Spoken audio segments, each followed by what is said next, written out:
పరిశుద్ధ గ్రంథంలో ఉన్న వాళ్ళందరూ కూడా చూడాలని కోరుతున్నాను. సమూయేలు 2వ గ్రంథం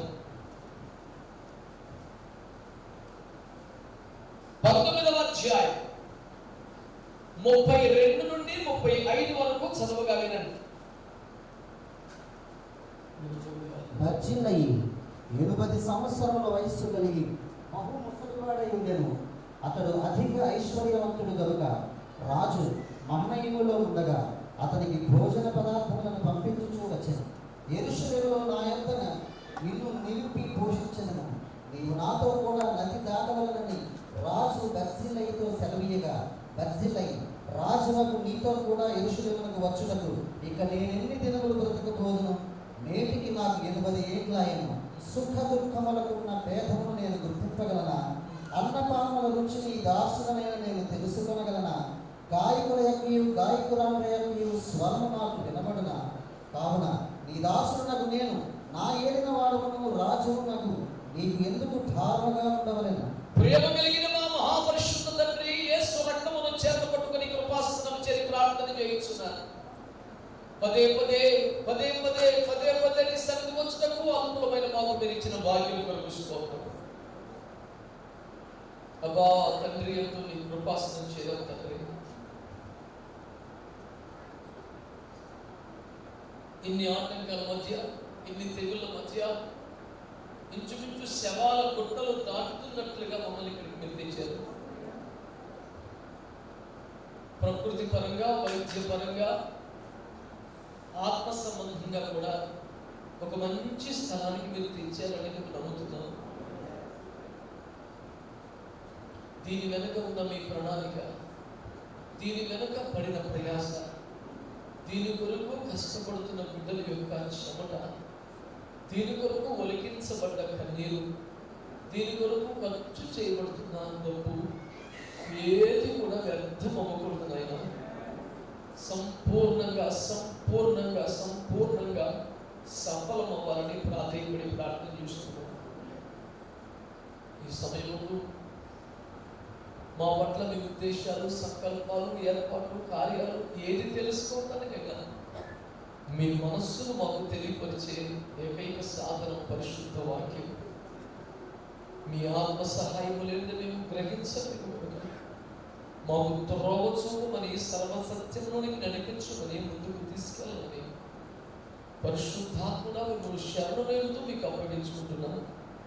మమ్మల్ని అందరినీ మీరు ఆశీర్వదించి మహిమకు సిద్ధపరచుకొని ప్రాణాత్మ దేహులను మీకు అప్పగించుకుంటూ మా ప్రభువు మీ రక్షకుడైన యేసయ్య పరిశుద్ధ నామములో వేడుకొని పొంది నామ తండ్రి, ఆమేన్. ఒక మంచి స్తోత్రం చెప్తారండి. హల్లెలూయా. ప్రభువునందు మిక్కిలి ప్రియమైన దేవుని బిడ్డలారా, మీకు సంపూర్ణంగా నోట్స్లు రాసుకోవటాలు అది నేను మీ వైపు చూడనప్పుడు, నేను ఇంకేదో పనిలో ఉన్నప్పుడు తక్కువ క్షణం ఒక మాట నోట్ చేసుకోవటమే. నేను మీ వైపు చూస్తున్నప్పుడు మీరు నా వైపు చూడాలి. రాసేయటాలు ఇవన్నీ కూడా పూర్తిగా వ్యర్థం విషయాలు. శ్రద్ధగా దేవుని వాక్యాలు వినాలి. బిడ్డలారా, రాజైనటువంటి దావీదు కాలంలో చోటు చేసుకున్న ఒక అద్భుతమైనటువంటి సంఘటన మనందరి ఆధ్యాత్మిక జీవితానికి తిరుగులేని పాఠాన్ని నేర్పించే ఒక సన్నివేశం ఇప్పుడు మనం చదువుగా విన్నాం. దావీదు ఏలుబడి చేస్తున్న కాలం, అంచులంచులుగా అరణ్యపు జీవితం అంతఃపురానికి చేరింది. గొర్రెలు కాల్చుకునేవాడు రాజు యొక్క ఆయుధములు మోసేవాడయ్యాడు. మెల్లమెల్లగా సింహాసనానికి చేరువవుతున్నాడు. సేనాధిపతి స్థాయి దాదాపు వచ్చేసింది. చక్కగా దీవించబడుతున్నాడు. పరిపాలన కూడా జరుగుతోంది. రకరకాల పరిస్థితుల వలన రాజ్యానికి దూరమై, సౌభాగ్యానికి దూరమై, సింహాసనానికి దూరమై అరణ్యంలో కొంతకాలం గడపాల్సి వచ్చింది. దాచుకోవాల్సి వచ్చింది. ఆ ఒక దుఃఖ గడియలో అరణ్యంలో తలమని దాచుకున్న కాలంలో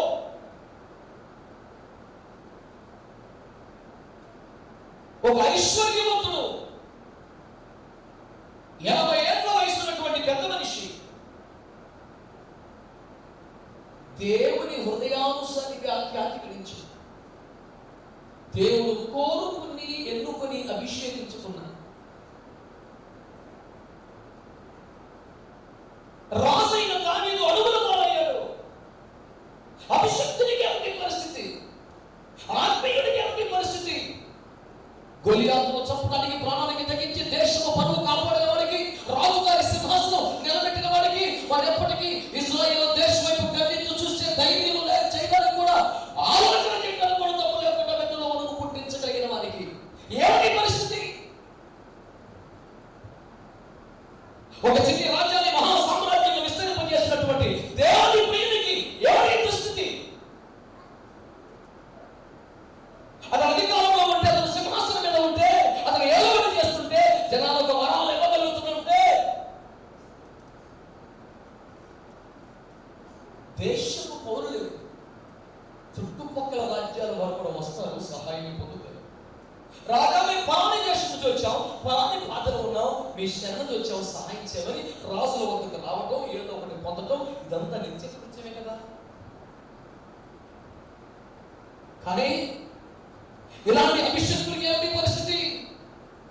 ఇలాంటి ఆత్మీయునికి ఏమిటి పరిస్థితి? ఇలాంటి యెహోవాను చేసేవాడికి ఏమిటి పరిస్థితి? దేవుడు కోరుకున్న వాడికి ఏమిటి పరిస్థితి?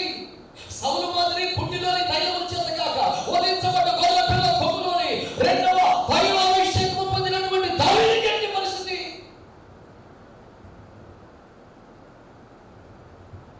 ఈ స్థితిలో పోరాడుతున్నటువంటి దావీదుకి నేను సపోర్ట్ చేయాలి, నేను ఆయన పక్షంలో ఉండాలి అని ఎవరైనా పేదవాడు ఆలోచిస్తే ఆశ్చర్యం ఉండదు. కానీ ఒక ఐశ్వర్యవంతుడు దైవజనుల పక్షంగా ఆలోచిస్తున్నాడు. ఒక ఐశ్వర్యవంతుడు అభిషక్తుల పక్షంగా ఆలోచిస్తున్నాడు. ఓ సంపన్న వర్గానికి చెందిన వ్యక్తి దేవుని దృష్టిలో నీతిమంతుల పక్షంగా ఆలోచించడం ప్రారంభించాడు. నేను అనుకుంటున్నాను, ఈ రోజులో ఇలాంటిది సాధ్యం కాదేమో, కానీ మన దేవునికి అసాధ్యమైనది ఏమీ లేదు కనుక ఇది ఒక ప్రవచనాత్మకమైన వాడుగా మనందరం విశ్వాసంతో పలికితే రాబో గడ్డు కాలంలో, రాబో శ్రమల కాలంలో, రాబో భయంకరమైనటువంటి క్రైస్తవ వ్యతిరేక దినములలో దేశంలో అనూహ్యంగా, విచిత్రంగా సంపన్న వర్గాలలోని వ్యక్తులను దేవుడు ఆపుకొని దేవుని సంఘం పక్షంగా, దైవజనుల పక్షంగా సహకారులుగా నిలబెట్టబోతున్నాడని నేను నమ్ముతున్నాను. మీరు స్తుతించడానికి, చప్పట్లు కొట్టడానికి, కేకలు వేయడానికి సంసిద్ధంగా ఉంటారు. మీకు అర్థం స్టేజ్లు అన్నమంటే కాసేపు చదువుకోవాలి, చప్పట్లు కొట్టమంటే కాసేపు చదువుకోవాలి, అంత అమ్మాయి కొనకూడదు. అందుకనే ప్రభు అన్నాడు, ఇజ్రాయేల్ ప్రజలట ఐగుప్తును వదిలి వాగ్దాన దేశాన్ని పిలిచినప్పుడు ఎట్లా ఉండాలట? యుద్ధ సన్నద్ధులై, ఎక్కడ? యెహోవా సన్నిధి. అటల్ ఫీల్డ్ వచ్చి చెప్పేదా ఉంది? యెహోవా సన్నిధిని మీరు యుద్ధ సన్నద్ధులై. 32, 20, 21 సంఖ్యాకంలో చెప్పాడమ్మా. ఆయన సన్నిధిలో ఎలా ఉండాలంటే మనం మొత్తం చాపడిపోయి వాళ్ళు వేసుకోవడం, సపోర్ట్ పెట్టుకోవడం,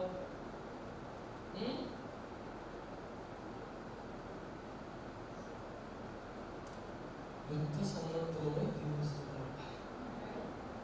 ఏదైనా ఒక మాట చెప్తే వెంటనే రెస్పాండ్ అవ్వాలి. బద్ధకం, నిద్రమత్తులు, దరిద్రాలు మన వదులుగా వెతకాలని పోవాలా? నాకేం అలాంటిది లేదంటే నీ పక్కన ఒకనే అన్నాడు, నీ సొమ్మేం పోయింది. నువ్వు గట్టిగా చెప్తావు, లాడిగిపోతే కూడా నీకు మంచిదేగా, గట్టిగా చెప్పు.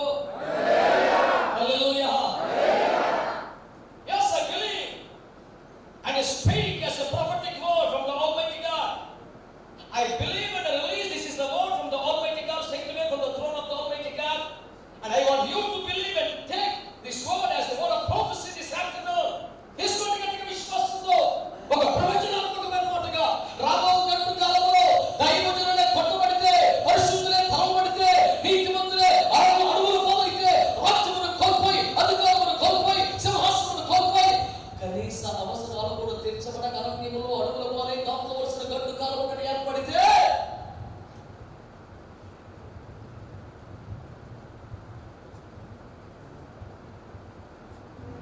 దేశంలో సమాజంలో ఉన్నత వర్గాలని, సంపన్న వర్గాలని వారికి సహకారులుగా లేపగలిగిన ఒక అద్భుతమైన దేవుడు మనకు ఉన్నాడు. అందరి గట్టిగా ఆమేన్ అంటారా? హల్లెలూయా, హల్లెలూయా, హల్లెలూయా. ఓ హల్లెలూయా. నాకెవరు సపోర్టర్స్ లేరు, నా ఫ్యామిలీలో నమ్మదగిన వారు లేరు, నా బిడ్డలు ఆదరించే వారు కాదు, తల్లిదండ్రులంతా ఆనుకోదగిన వారు కాదు, సంఘంలో కూడా అంత శ్రేయోభిలాషులు లేరు. నిన్ను ఎరిగిన ప్రజల వైపు చూస్తూ నిరాశపడుతున్న దేవుని సంఘమా, దేవుని ప్రజలారా, నీవు ఎరగని, నిన్ను ఎరగని విచిత్రమైన మార్గంలో నీ కొరకు ఒక ఏర్పాటు కలిగిన దేవుడు కావచ్చు. హల్లెలూయా, హల్లెలూయా, హల్లెలూయా. This is Lord's doing, that's it. In your whole value. Lava, Bethuel, what would you say? అంటారు, అవునని కానీ కాదని కానీ చెప్పాలి. అవునని కానీ కాదని ఎందుకు చెప్పలేమయ్యా?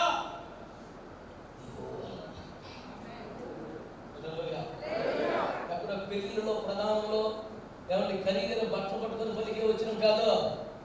This is something God is going to prepare for you. ఒక చేయించాక దేవునికి మహిమ కలుగునుగా. హల్లెలూయా. అది నీ అవసరాలు తీర్చే ఒక వస్తువు కావచ్చు, పదార్థం కావచ్చు, వ్యక్తి కావచ్చు, కుటుంబం కావచ్చు, సేవ కావచ్చు, ప్రాంతం కావచ్చు, ఏది కావచ్చు. ఒక దైవజనుడిగా యేసు క్రీస్తు నామములో మీకు ప్రవచనం ఎత్తి మాట్లాడుతున్నాను ఈ పగలో. ఇదిగో నీ కొరకు నీ దేవుడు ఏర్పాటు చేసిన దానిని నీవు సమీపించుకున్నావు, నువ్వు పొందబోతున్నావు. దాని కొరకు దేవుడిని సిద్ధపరచడానికి నేను సమర్పించాను. ఆమేన్. హల్లెలూయా, హల్లెలూయా. విడుదల మన అంశంలోకి రాగలిగితే అక్కడ ఐశ్వర్యవంతుడు బర్జిల్లై అనే ఒక వ్యక్తి ఉన్నాడు. He found David in trouble.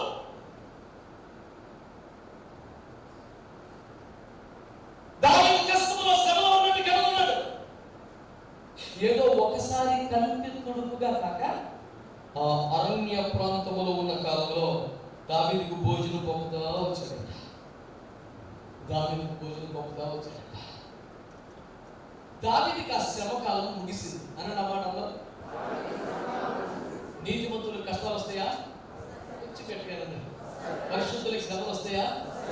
భక్తులు తనబడతారా? అందులోనే చచ్చిపోతారా? చాలు. ఈ మాట ఇంకా గట్టిగా చెప్పండి మీరు. దేవునికి స్తోత్రం కలుగునుగా. హల్లెలూయా. నీతిమంతుని కలుగు ఆపదల అనేకములు, నిశ్చయముగా తనందులో నేను చచ్చిపోను. అవునా? అట్లా లేదండి బైబిల్లో. ఇంత నీతిమంతుడు చిన్నప్పటి నుంచి కష్టాలే, చిన్నప్పటి నుంచి బాధలే, కన్న తల్లి గుర్తించదు. అన్నయ్యలు సహాయంగా కన్నా కొట్టేవాళ్ళే, రాజుగా నీకించేవాళ్ళే, మేలు పొందిన వాడే చంపడానికి చెబుతున్నాడు.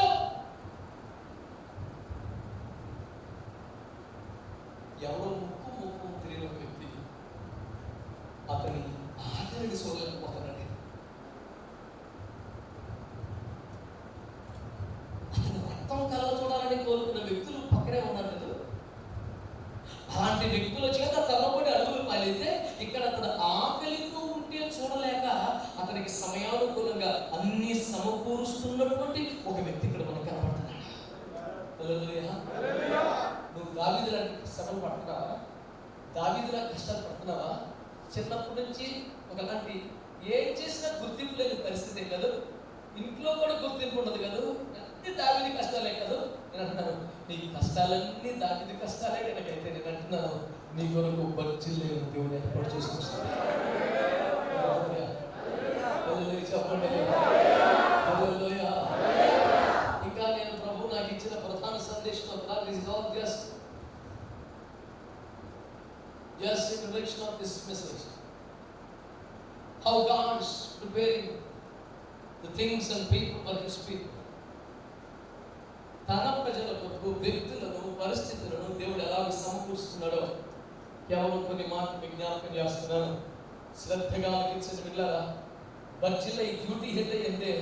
దావీదుతో బంధుత్వం లేదు. గతంలో దావీదు వల్ల మేలు పొందినడు కాదు. భవిష్యత్తులో దావీదు ద్వారా ఏదైనా ఉపకారం పొందాలనే తాపత్రయం ఉన్నవాడు కూడా కాదు. ఎందుకో దావీదుకు సహాయం చేయడం తన బాధ్యత అన్నట్టు ఫీల్ అయిపోయాడు. అతనికి తెలిసిందల్లా ఒకటే, దావీదు రాజు, దావీదు అభిషేకుడు, దావీదు యెహోవా కోరుకున్నవాడు, దావీదు దేవుని చేత అభిషేకించబడ్డవాడు. ఇతనికి సహాయం చేస్తే దేవునికి సహాయం చేసినట్టు, దేవుని ఏర్పాటుకు సహకరించినట్టు, దేవుని కార్యానికి సహకరించినట్లు, కాబట్టి నేను ఏదో ఒకటి చేయాలంటూ అతనికి భోజనం పంపుతూ వచ్చాడు. ఈ కథ అంతా అయిపోయింది, శ్రమ దినాలు ముగిసిపోయాయి, ఇక బయలుదేరి వెళ్ళిపోతున్నాడు దావీదు. వెళ్ళిపోతున్నప్పుడు బర్జిల్లై కబురు పంపాడు, బర్జిల్లై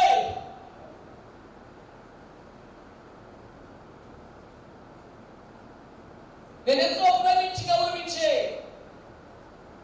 ఓ ఐశ్వర్యవంతుడా బర్జిల్లై, మీరు నాతో పాటుగా నది దాటి యెరూషలేమునకు వస్తే సదాకాలము మిమ్ములను నా యొద్ద ఉంచి మిమ్మును పోషిస్తాను. ఇంతే నా ఇంకా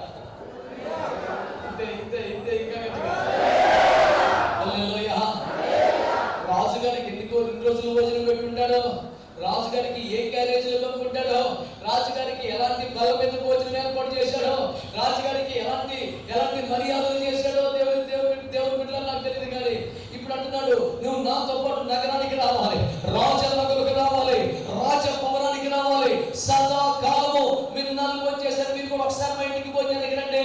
మా అతిథి మర్యాదలు స్వీకరించడం కాదు, నువ్వు నాతో పాటు చేయాలి. నువ్వు దేవునికి ఎప్పుడైనా ఏమైనా ఇచ్చావా? దేవుని సేవకు ఎప్పుడైనా ఏమైనా ఇచ్చావా? దైవజనుడికి ఎప్పుడైనా ఏమైనా చేసావా? నీ కూడా ఇంకొకసారి దేవుడు చేస్తాడు అనేది అమాయకత్వం. అసలు వాస్తవం ఏంటి తెలుసా?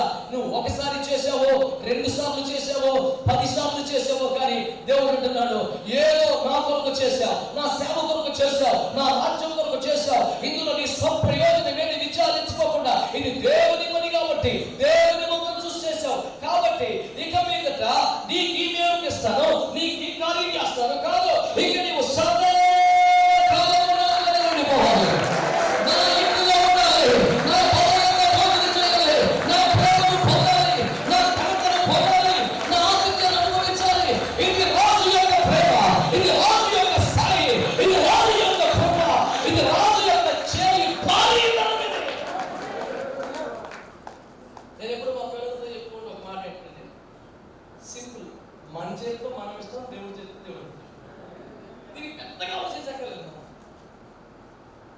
ఎంత కష్టపడ్డా మన చేయి దేవుడి చేయి ఎంత పెద్దది అవ్వదు.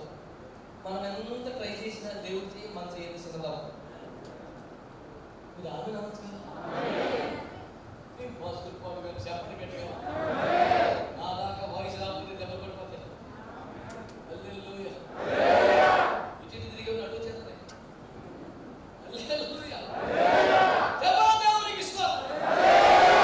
నాకు కొన్ని కష్టాలు, బాధలు, నిందలు, అవమానాలు, శ్రమలు, రోగాలు ఎవరికి లేవు భూమి మీద. అలాగే ఇసులో లేదు.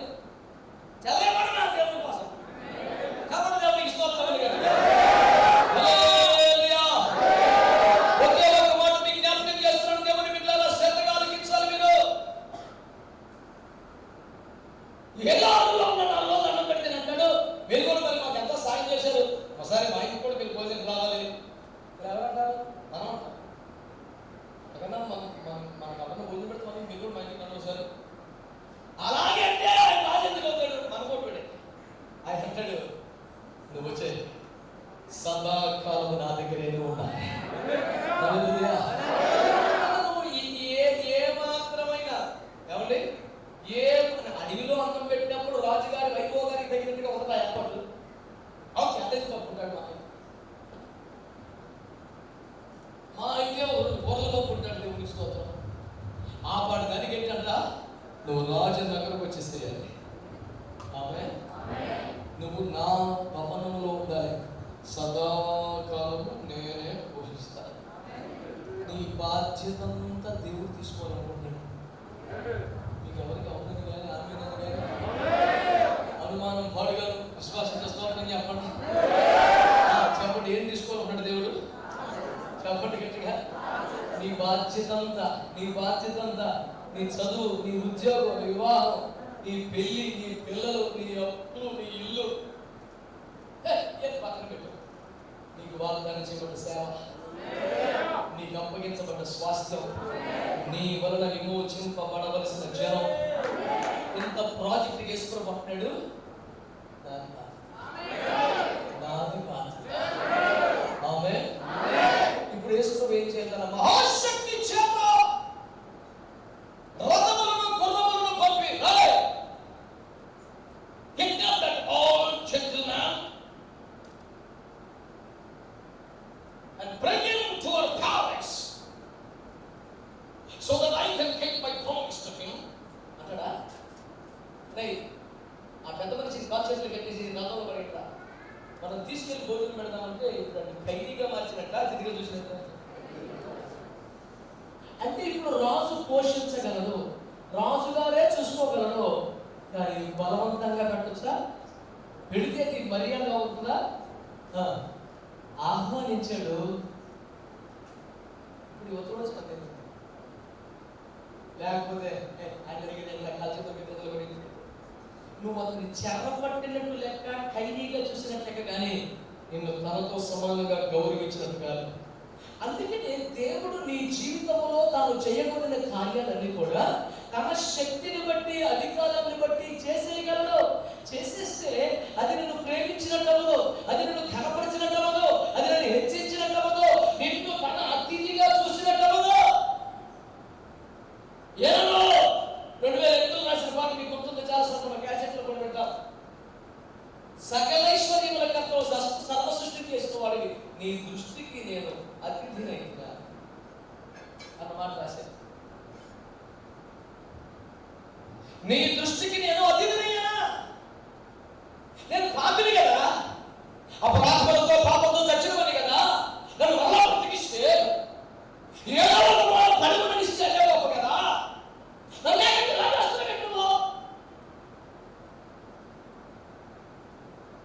ఒక అతిథి మన ఇంటికి వస్తే మనం ఎట్లా మర్యాదలు చేస్తాం? మనం తినగా మిగిలింది పెట్టి ఇదే ముందు తినుకో అంటామా? వారి కోసం ఏదైనా ప్రత్యేక ఏర్పాట్లు చేస్తాం. మనం ఏదో ఉన్నంతలో అలా ఎత్తేస్తూ ఉంటాం. వాళ్ళు వస్తే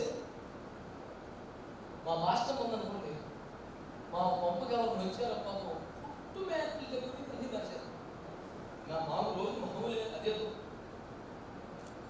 మామూలు సిస్టర్ కట్టెలు మారిపోవాలి, ఆ కిటికీలు మారిపోవాలి, చివరికి ఆ ఫుట్ మ్యాట్ కూడా మారిపోవాలి.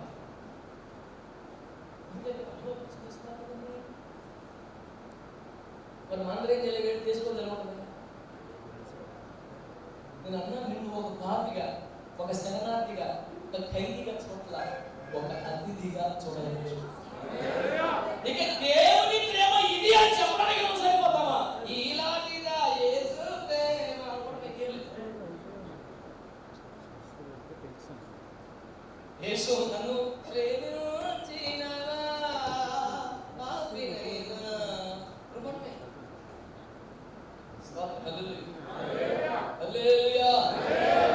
దేవుడు నిన్ను ఒక అతిథిగా చూడాలనుకుంటున్నాడు. గట్టిగా స్తోత్రం చెప్పండి. గట్టిగా నీకు అతిథి మర్యాదలు చేయాలనుకుంటున్నాడు. స్తోత్రం చెప్పండి. గట్టిగా తన ఇంటికి రామని పిలుస్తున్నాడు. స్తోత్రం చెప్పండి. గట్టిగా హల్లెలూయా,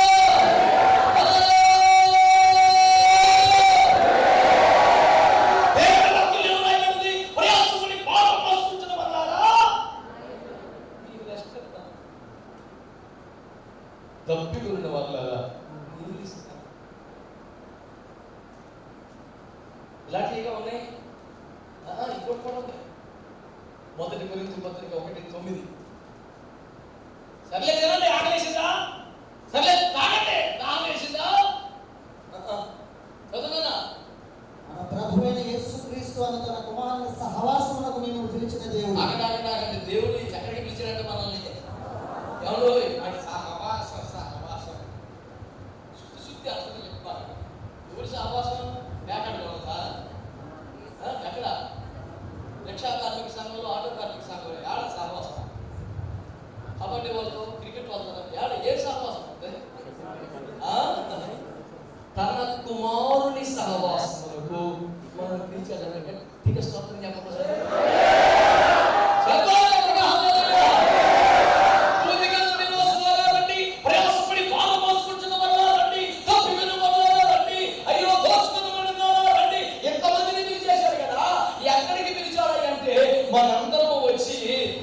కుమారుని సహవాసం చేయాలని దేవుడు కోరుకుంటున్నాడు.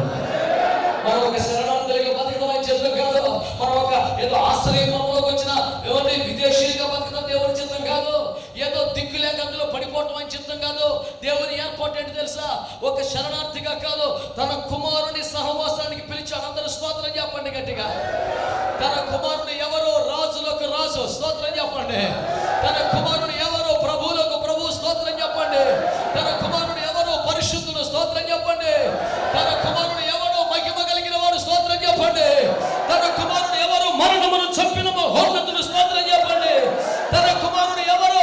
శూన్యములో సమస్తమును చేసిన వాడు. ఈ రాజుతో, ఈ ప్రభువుతో, ఈ మహిమ గలవానితో నీకు సహవాసం కలగాలి. ఆమేన్, ఆమేన్. ఏదో మరి మాకేమన్నా కొద్ది గొప్ప బెనిఫిట్లు కలిస్తే మేము కూడా కలిసిపోతాం అంటే ఎవరికా కలిసిపోటు పెట్టామా? ఏంటి కలిసిపోటు పెట్టామా? ఇక నీ రేంజ్ ఎక్కడ పెడతాను అన్నాడు. నువ్వు యేసు ప్రభుకే గెస్ట్వే, నాకు కాదా? ఆయన ప్రేమ ఎంత గొప్పది అనుకుంటున్నారా? అన్ని తిరిగి అయిపోయిందా? ఇప్పుడు వచ్చావా? సర్లే, నా కాళ్ళ వద్ద పడి ఉండుము అని గ్రహించదు. అట్టంటే కూడా గొప్పే. నీ చరణమునే నమ్మితి. ధనవంతులు అందరికి క్యాసెట్ తీసుకొని కూర్చోవచ్చు. కోడు తిని నేటికిలా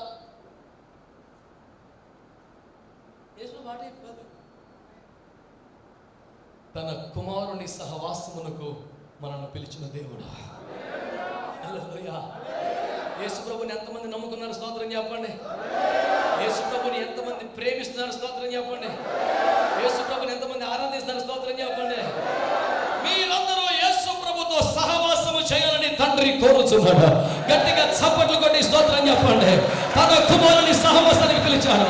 యేసుతో ఫెలోషిప్ చేయాలి, యేసుతో ఫ్రెండ్షిప్ చేయాలి, యేసుతో రాసుకొని పూసుకొని నడవాలి, యేసుతో క్లోజ్ గా పోవాలి. You need to maintain an intimate relation with Jesus Christ. This is the plan, this is the purpose, this is the eternal glory of God for your life. ఎందుకొరకు పిలిచాడు దేవుడు? మనం నీ వస్త్రపు చెంగును ముట్టుకుంటాను ప్రభు. అమ్మాయి తగ్గిపోయింది ప్రభు, నా దారిని వెళ్ళిపోతాను ప్రభు. ఆగా, ఐలంటికి వెళ్ళిపోతా, కానీ నీకు ప్రభావం ఇచ్చింది.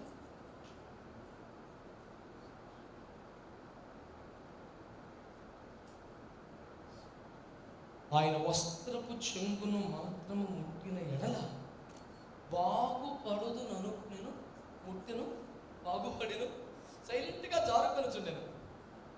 నన్ను తాకింది ఎవరు? అప్పటికి వెళ్ళిపోతుంది ఇంకా సైలెంట్. ఎంతమంది నీ మీద పడుతున్నారు, మళ్ళీ సపరేట్గా అంటావేంటి? సపరేట్గానే తాకారు. హలో,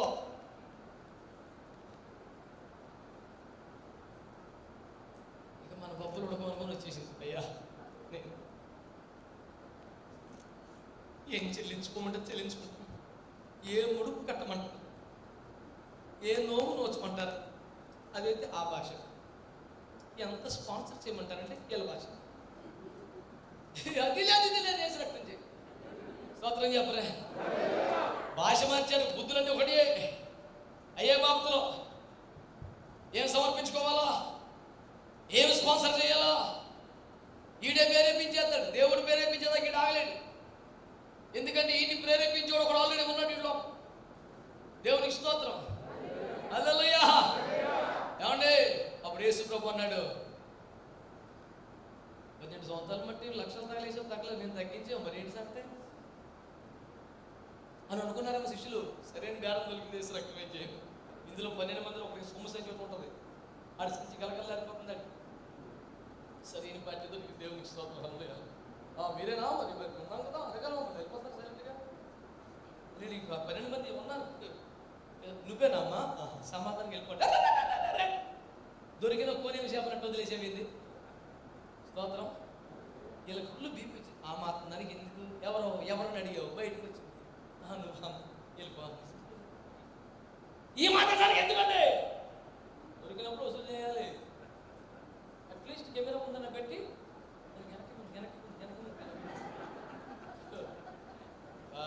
బుద్ధులని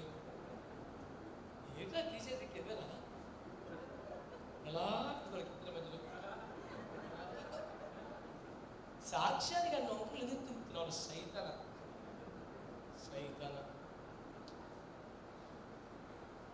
ఈ శానా దురాత్మలన్నీ జొరబడిపోయినాయి. పరిచారకులు జొరబడిపోయి వింత వేషం.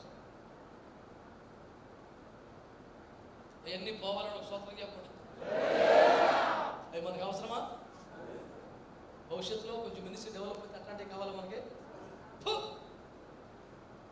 పోయి దయ్యాన్ని కోరుకుంటాం, దరిద్రమని ఇక్కడ రావాలి అవసరమైతే కానీ. స్తోత్రం వద్దు మనకదే. అజెండా ప్రభాత సింపుల్ వదిలేసామని వేసుకోమన్నాడు. ఆమెను కనుగొనవలని. అవి బయటికి రావాలి. ఎందుకని? అందులో కూడా క్రీస్తు ప్రేమే. ఆమె స్వస్థ చిత్తురాలు అన్న సర్టిఫికెట్ యాక్చువల్గా యాజకుడు ఇవ్వాలి, లేకపోతే ఇంట్లో ఊర్లో దిక్కులేదు. ఇప్పుడు ఆమె ఏ పరీక్షకి వెళ్ళక్కర్లేదు, హాయిగా తన ఇంటికి వెళ్ళిపోవచ్చు. తన ఒక రోగగ్రస్తురాలు ఎవరు చూడకూడదు. ఇది యేసయ్య ప్రేమ. ఈ విశ్వాసాన్ని స్వస్థపరిచింది. షీఈస్ హీల్డ్ అన్న సాక్ష్యం ఊరంతా మారుమోగుతుంది. ఇది యేసు ప్రేమ. నువ్వు పడిపోయావని, చెడిపోయావని, నీకు జబ్బు ఉందని, రోగం ఉందని, నీకు అప్పు ఉందని, నీకు ఎవరు లేరని దీని గురించి ఒక్కొక్కరు ఒక రకంగా మాట్లాడుకుంటున్నారు సొసైటీలో. అందరి మధ్యలో నుంచోబెట్టి నీవు దేవుని కృప పొందిన బిడ్డవని, ఆరోగ్యం పొందిన బిడ్డవని, ఇక మీద సమాధానంగానే ఉండాలని అందరి ఎదుట ప్రకటిస్తున్న ప్రేమ యేసు ప్రేమ. చేతులు ఎత్తండి. సొసైటీలో నీ వాల్యూ పెంచే ప్రేమకి స్తోత్రం చెప్పు. ఈ సడించుకొనుచున్న వారి మధ్య గణపరిచే ప్రేమకు స్తోత్రం చెప్పు. నీ పట్ల ఒక శాశ్వత ప్రణాళిక కలిగిన దేవునికి స్తోత్రం చెప్పు. రాజు మాట్లాడుతున్నాడు, నువ్వు వచ్చాయి నాతో పాటు. యెరూషలేములో సదాకాలం నుంచి నేను పోషిస్తాను. దానికోసం నువ్వు నీ భూమి నా పేరును రాయక్కర్లేదు, నీ రథాశ్వములు నాకు ఇవ్వక్కర్లేదు, నీ సొమ్ము కొంత నాకు డిపాజిట్ చేయక్కర్లేదు. మరేం చేయాలి? నాతో పాటు నది దాటి రావాలి. స్తోత్రం చెప్పండి ఒకసారి. ఒక్క షరతు ఉంది బిడ్డలారా, దేవుని ఆత్మను బట్టి, దేవుని వాక్యమును బట్టి నా హృదయపూర్వకమైనటువంటి ప్రేమతో మీకు ప్రకటిస్తున్నాను. నీవు దాటాల్సింది చాలా సంవత్సరాలుగా ఉండిపోతుంది. ఒక్కొక్కరి వైపు సూటిగా వేలు చూపించి నేను చెప్తున్నాను, చిన్నోళ్ళు పెద్దోళ్ళు అందరూ ఇంతకాలం భక్తిలో దైవజనులను ప్రేమించావు, దేవుని ప్రేమించావు, ఆతిథ్యాలు చేసావు, సహకారం చేసావు, ప్రతిఫలం ఆశించలేదు, ఎంతో కష్టపడ్డావు, ఎన్నెన్నో చేసావు. అయినా నీవు ఇంకొకటి దాటాలంట, నువ్వు ఇంకొకటి దాటి రావాలంట, ఇంకొంత వదిలి రావాలంట. నువ్వు నాతో కూడా నది దాటి ముందుకొస్తే సదాకాలం నువ్వు నా దగ్గర ఉంచి నేను పోషించుకుంటానంటున్నాడు. సదాకాలము యేసుతో ఉండాలనుకుంటున్నారా? శాశ్వత కాలము రాజుతో ఉండాలనుకుంటున్నారా? రాజు ఇంటిలో, మీ ఇంట్లో దిక్కుమాలోళ్ళలాగా, మీ ఇంట్లోనే పరాయోళ్ళలాగా, మీ ఇంట్లోనే తక్కువ జాతోళ్ళలాగా, మీ ఇంట్లోనే వెలివేయబడి వాళ్ళలాగా, మీ ఇంట్లోనే పెంపుడు కొడుకులాగా బతకాల్సిన దౌర్భాగ్యములో నుండి రాజుకే అతిథిగా బతికే ఒక ఉన్నతమైన సౌభాగ్యానికి దేవుడిని పిలుస్తూ ఉన్నాడు. గట్టిగా దేవునికి చప్పట్లు కొట్టు. ఆమేన్. హల్లెలూయా, హల్లెలూయా, హల్లెలూయా, హల్లెలూయా. చాలా చేతులు లెక్కటం లేదు, ఇక దెబ్బలు పడతాయి ఒక్కొక్కరికి. చిన్నోళ్ళు లేదు, పెద్దోళ్ళు లేదు, బద్దకు మందులు పోవాలి, సోమరిపోతులు మారు మనిషి పొందాలి. నువ్వు సోమరిపోతువైనా మారాలి, గర్వపోతువైనా మారాలి, ఏ పోతైనా మారాలి. కాడికి లొంగని కోడె దొడల సంగతి తేలుస్తానన్నాడు జకర్యా కథలో దేవుడు. ఇచ్చేశాడు కదా దేవుడికి. దేవునికి స్తోత్రం చెప్పు మంచిగా. హల్లెలూయా, హల్లెలూయా, హల్లెలూయా. రాజులకే అతిథిగా ఉండే ఒక సౌభాగ్యానికి పిలుస్తున్నాడు. దీనికి నువ్వేం చేయాలి చెప్పు? ఒకటి దాటాలి అనండి. చెప్పు ఏం చేయాలి? అదేంటి? నీ ఒక్కడికే తెలుసు, అది నీ ఒక్కడికే తెలుసు. అదేంటో సాక్ష్యం చెప్పమని నేను కోరట్లేదు. ఈ మాట మాట్లాడుతున్నప్పుడే నీలో పరిశుద్ధాత్ముడు అది నీ కనుల ముందు తీసుకొస్తున్నాడు. అది నాకు చెప్పాల్సిన అవసరం లేదు. నాకేం అవసరం లేదు. ఈ ప్రసంగం తర్వాత ప్రార్థనలో కూర్చుంటాం కదా,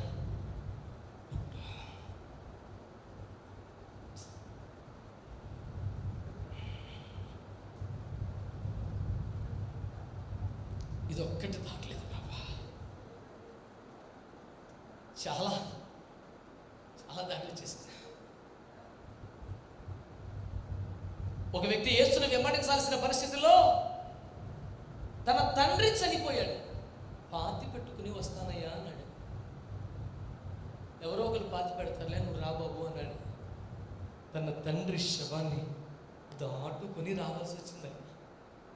మరొక భక్తుడు ఉగ్రత నుండి తప్పించబడుతున్న వేళ తన భార్య చనిపోయింది, దానిలో కడసారి చూపు చూడాలని ఎలాంటి వాడికైనా అనిపిస్తుంది. ఆ గడియలో వద్దు, ముందుకే వెళ్ళన్నాడు. భార్య శవాన్ని కడసారి చూపు కూడా చూడకుండా హెబ్రీలు అనే మాటకున్న అర్థాలలో ఒక అర్థం దాటిన వారు. వాళ్ళు అలా ప్రస్తావించాలి, చాలా దాటారు కదా, చాలా దాటారు. నేను అన్నాను, మీరు ఏం దాటారు? ఐగుప్తులు దాటారా, సముద్రాన్ని దాటారా, ఎడారి దాటారా, యోర్దాను దాటారా, కొండలు లోయలు దాటి ముందుకు వచ్చారా? మీరున్న చోటికి మన్నా వస్తే తింటున్నారు, మీ వెనకాలే బండ వస్తే తాగుతున్నారు, మీ మీదుగా మేఘం వెళ్తుంటే హాయిగా బతుకుతున్నారు. కానీ మీరేమి దాటారు?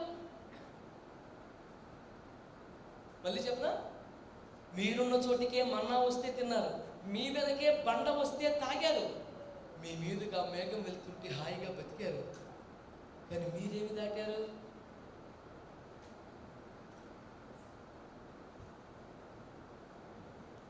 యేసుతో టీవీగాను పోదమా, అటుగా వచ్చు వైరి గెలవను, భయంగా మనము పోదమా. అంతేనా? దమ్ముండాలా క్రైస్తవ జీవితానికి? ఎట్లా పోవాలి?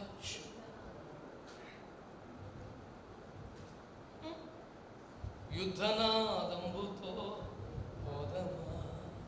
చుట్టుపక్కల కేకేస్తారు, రండ్రా, ఆర్పాటం చేస్తూ ప్రార్థనాదం చేస్తూ పూర్వ దృష్టి వెళ్దాం. భయంగా క్రిస్టియన్లోకి వెళ్తామంటే బాగా చెప్తూ వెళ్తాం. దేవునికి స్తోత్రం చెప్పడం పెట్టుకో. అది చూడగానే ఎంత కర్మ మనకి. ఏమన్నా దొంగ పనా? ఏమన్నా అవినీతిగా దేశద్రోహాన్ని కొమ్ముగాస్తున్నావా?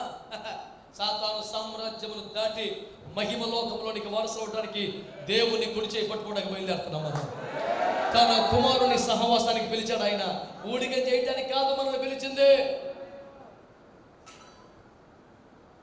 తన కుమారుని సహవాసానికి పిలిచాడు. ఆయన వచ్చాయి, సదాకాలం నాతో పాటు ఉంటావు, సదాకాలం నాతో పాటు ఉంటావు, వచ్చాయి, నేను నిన్ను పోషిస్తాను.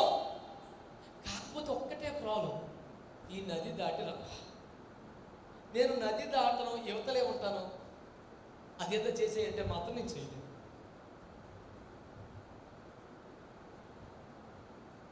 ఆ ఒక్క నది దాటితే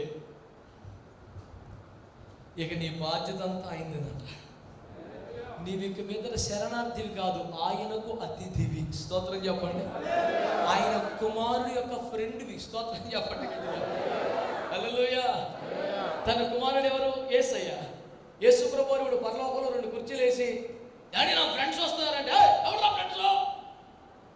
అమ్మను డబ్బులు అయిపోయినాయి, కుర్చీలు లేవు అంటాడా? అవసరమైతే 1 కోటి మంది దోతలు, మా ఊడి ఫ్రెండ్స్ వస్తున్నారంట, జాగ్రత్త చూసుకోండి, మన రేంజ్కి తగ్గట్టు చేయాలగే, లోటు రాకూడదు అని చెప్పి కూర్చుంటాడు కుర్చీలో. చెప్పండి గట్టిగా. ఇక స్టార్ట్ అయిన తిప్పల దోతలకి, అమ్మో యేసు ప్రభు వారి ఫ్రెండ్స్ అంట, యేసు ప్రభు వారి గెస్ట్లు అంట, వాళ్ళకి మర్యాదలు బాగా సరిపోతే ఈయన మనకనే పెట్టేస్తాడంట. టెన్షన్ వాళ్ళు పడాలి, మనం కాదు. స్తోత్రం చెప్పండి గట్టిగా. అటు చూస్తే నువ్వు ఇటే చూస్తే మళ్ళీ దావీదు పెద్దనే కనపడతాడు. అటు చూస్తే సౌలు కనపడతాడు, ఇటు చూస్తే ఎస్ఐ కనపడతాడు. వీళ్ళు ఎవరిని చూసినా నీకు మొత్తం ఉన్న ఉద్యోగం పోతాడు. ఏంటి మా కొన్ని పరిస్థితుల్లో మరి మీకు తెలియదండి, చూడబాకండి. స్తోత్రం చెప్పండి. నిన్ను పిలిచేవాడు సామాన్యుడు కాదు, నిన్ను పిలుస్తున్నవాడు దేశాధినేత, రాజు పిలుస్తున్నాడు. నీవు నాతో పాటు వస్తే సదాకాలం నిన్ను పోషిస్తాను. దేవునికి స్తోత్రం చెప్పండి గట్టిగా. అయితే ఒకే ఒక షరతు, నీ ఆస్తి రాయకర్లా, నీ మినిస్ట్రీ మా పేరు మీద రాయకర్లా, నీ చర్చి నా పేరు మీద రాయకర్లా, నువ్వేం చేయకర్లా. నీవు నాతో కూడా ఉన్నట్టుకు అవతల సంబంధాలు వదిలేసి ఇక అవతలోడే అన్నట్టుగా ఒక నది దాన్ని అవతలకు వచ్చేయాల. అవతల కనెక్షన్లన్నీ కట్ అయిపోవాలి. స్తోత్రం చెప్పండి చెప్పండి చెప్పండి చెప్పండి చెప్పండి. నది దాటాలి. చెప్పండి గట్టిగా, ఆమేన్ అనండి గట్టిగా. నది దాటాలి, యోర్దాను దాటాలి, ప్రవాహాన్ని దాటాలి, మృత్యువును దాటాలి, ప్రమాదమును దాటాలి, ఎగువ నుండి దిగువకు పారుతున్న ప్రవాహమును దాటాలి. ఆ ప్రవాహమును కానీ దాటావా, you will be the guest to Jesus Christ. యేసయ్యకే నీవు అతిథివి. అందరు గట్టిగా సంతోషంగా. ఇప్పుడు ఏం చేయాలి? మీరు డబ్బులు ఇవ్వాలా? ఇంకేమన్నా కట్టాలా? నువ్వు కొన్ని దాంట్లో పోతున్నావు ఎంత చెప్పినా సరే. అంటే ఏంటి మరి ఏదో మాకు కలిగిన కానీ మేము ఇచ్చాం, మీకు మేము భోజనాలు పెట్టాం, మాకు కూడా మీరు భోజనాలు పెట్టాం. అలా మనం ఉన్నాం. అంతేగాని నది దాటి రేపటి ప్రమాదం. నేను పిలుస్తున్నాడు ఎవరో నీకు అర్థమైతే, ఆమె నువ్వు ఆయన సిలువ మీద 3 మేకులకు బిగించబడ్డ వాడిగానే చూసావా? 3 రోజుల్లో చావురే చంపొచ్చినోడు కనపడలేదా? స్తోత్రం చెప్పరా. ఒకడు మాట్లాడతాడు తెలుగుడు, 3 మేకులు పీక్కోలేనోడంట మనందరినీ దోషి అంటాడంట. గట్టిగా చెప్పండి అలాగే బుద్ధి అనుకుంటాడు. పెద్ద మనిషికి వందనాలు, దేవునికి స్తోత్రం అంటున్నాను. ఆ 3 మేకులు తర్వాత స్టోరీ ఏంట్రా చిన్నోడా? ఒక 2 2 2 4 2 3 ఆ తర్వాత రాదండి. స్టోరీ సగం వదిలేసేవేంట్రామా ఇక్కడ? 3 మేకులు పీక్కోలే కాదురమ్మా ఇక్కడ. ఆ 3 మేకులకు బంధీనై మరణానికి బంధీనవ్వలేదు తెలుసా నీకు? తను ముందుగా చెప్పి ఊరెళ్ళు వచ్చినట్టుగా మరణంలోనికి వెళ్ళి మరణము యొక్కయు పాతాళము యొక్కయు పరముగాని చంపే